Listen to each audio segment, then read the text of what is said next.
தூய்மை பாரத இயக்க ஓட்டுநர் மற்றும் தூய்மை பணியாளர் நலச்சங்கம் சார்பில் தூய்மை பணியாளர்களுக்கு பணி நிரந்தரம், முறையான ஊதியம் மற்றும் சலுகைகளை வழங்காத மாநகராட்சி நிர்வாகத்தை கண்டித்து கண்டன ஆர்ப்பாட்டம். ஏராளமான தூய்மை பணியாளர்கள் பங்கேற்பு. தூத்துக்குடி மாநகராட்சியில் ஒப்பந்த அடிப்படையில் தூய்மை பணியாளர்கள் மற்றும் தூய்மை வாகன ஓட்டுநர்கள் பணிபுரிந்து வருகின்றனர். இவர்களுக்கு தமிழக அரசு நிர்ணயம் செய்த தூய்மை பணியாளர்களுக்கான ரூபாய் 18,848, தூய்மை வாகன ஓட்டுநர்களுக்கு 19,848 ஊதியம் வழங்காமல் மாநகராட்சி நிர்வாகம் மற்றும் அவர்லாண்ட் ஒப்பந்த நிறுவனம் காலம் தாழ்த்தி வருகின்றது. மேலும் ஒப்பந்த தூய்மை பணியாளர்களுக்கு வழங்க வேண்டிய ESI, PF தேவையான உபகரணங்கள் ஆகியவை வழங்கப்படாமல் உள்ளது. மேலும் தமிழக அரசு தூய்மை பணியாளர்கள் நிரந்தரம் செய்யாமலும் உள்ளது. இதனைத் தொடர்ந்து இன்று தூத்துக்குடியில் தூய்மை பாரத இயக்க ஓட்டுநர் மற்றும் தூய்மை பணியாளர் நலச்சங்கம் சார்பில் தூய்மை பணியாளர்களின் கோரிக்கைகளை நிறைவேற்றாத தமிழக அரசு மற்றும் மாநகராட்சி நிர்வாகத்தை கண்டித்து கண்டன ஆர்ப்பாட்டத்தில் ஈடுபட்டனர். AICCTU அகில இந்திய தலைவர் சங்கர் தலைமையில் நடைபெற்ற இந்த ஆர்ப்பாட்டத்தில் ஏராளமான தூய்மை பணியாளர்கள் கலந்து கொண்டனர். AICCTU all India central council of trade unions அகில இந்திய தொழிற்சங்க மைய கவுன்சில் சார்பாக இந்த போராட்டம் நடந்து கொண்டிருக்கிறது. இந்த போராட்டம் இந்த மாநகரத்தை தூய்மையாக வைத்திருக்கக்கூடிய தொழிலாளர்களுடைய போராட்டம். இந்த தொழிலாளர்களுடைய கோரிக்கைகளை நாங்கள் தொடர்ந்து வலியுறுத்தி வருகிறோம்.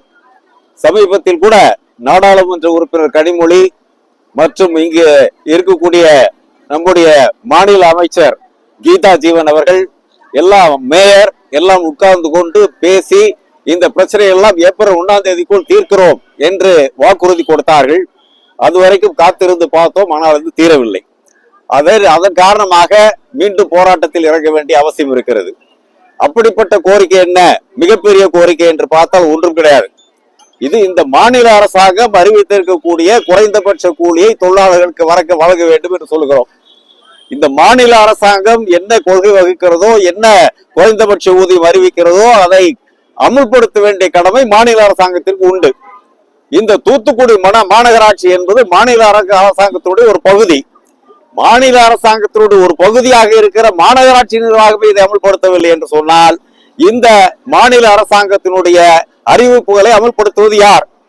அதுதான் எங்களுடைய கேள்வி. அது மட்டுமல்ல, இங்கே கொடுக்கப்படக்கூடிய குறைந்த ஊதியம் என்பது மிக அடிமாட்டு ஊதியமாக இருக்கிறது. அதைவிட முக்கியமான விஷயம் என்னவென்று சொன்னால், இந்த தொழிலாளர்கள் மிக கடுமையாக தொட்டக்கூடிய வியாதிகள் இருக்கக்கூடிய குப்பைகளை அள்ளிக்கொண்டிருக்கிறார்கள். அந்த தொழிலாளர்களுக்கு சுகாதார பிரச்சனைகள் வரும் என்று சொன்னால் உடனடியாக ஆஸ்பத்திரிக்கு செல்வதற்கு ESI திட்டம் வேண்டும். ESI என்பது சுகாதார வேலையில் ஈடுபட்டிருக்கக்கூடிய இந்த தூய்மை பணியாளர்களுக்கு மிக மிக அடிப்படையானது. ஆனால் அதை கூட கொடுப்பதற்கு இந்த மாநகராட்சி நிர்வாகம் தயாரில்லை என்பது மிகவும் வெட்கக்கேடானது. அது மட்டுமல்ல, ப்ராவிடன்ட் ஃபண்ட் என்பது அனைத்து தொழிலாளர்களுக்கும் கொடுத்தே ஆக வேண்டும் என்று சட்டம் சொல்கிறது. ஆனால் அதிலும் கூட ஏராளமான தில்லுமுள்ளுகள், திட்டுப்படிகள் செய்து கொண்டிருக்கிறார்கள். ஆகவேதான் அதை எடுத்து இந்த போராட்டத்தை நடத்தி கொண்டிருக்கிறோம். AICCTU பொறுத்தளவிலே அகில இந்திய அளவிலே தூய்மை பணியாளர்கள் திரட்டி மிகப்பெரிய ஒருங்கிணைப்பு கூட்டமைப்பு வைத்திருக்கிறோம். இதுவரைக்கும் பல மாநிலங்களிலே இது போன்ற விஷயங்கள் மேலே போராட்டம் நடந்திருக்கிறது. குறிப்பாக இந்த தூய்மை பணியாளர்களுடைய நிரந்தரம் சம்பந்தப்பட்ட போராட்டங்கள் பல நடந்திருக்கிறது. கர்நாடகாவிலே எங்களுடைய சங்கம் AICCTU இதர சங்கங்களை இணைத்துக் கொண்டு மிகப்பெரிய போராட்டம் நடத்தி முதலாவதாக நாங்கள் அங்கு இருக்கக்கூடிய கான்ட்ராக்ட் முறையை ரத்து செய்தோம். அதற்கு பிறகு இப்போது இந்த ஆண்டு அங்கு இருக்கக்கூடிய பல 10,000 தூய்மை பணியாளர்களுக்கு நிரந்தரப்படுத்துவது என்கின்ற ஆணையை அரசாங்கம் இப்போது வழங்கி வருகிறது. அது போராட்டத்தின் காரணமாக.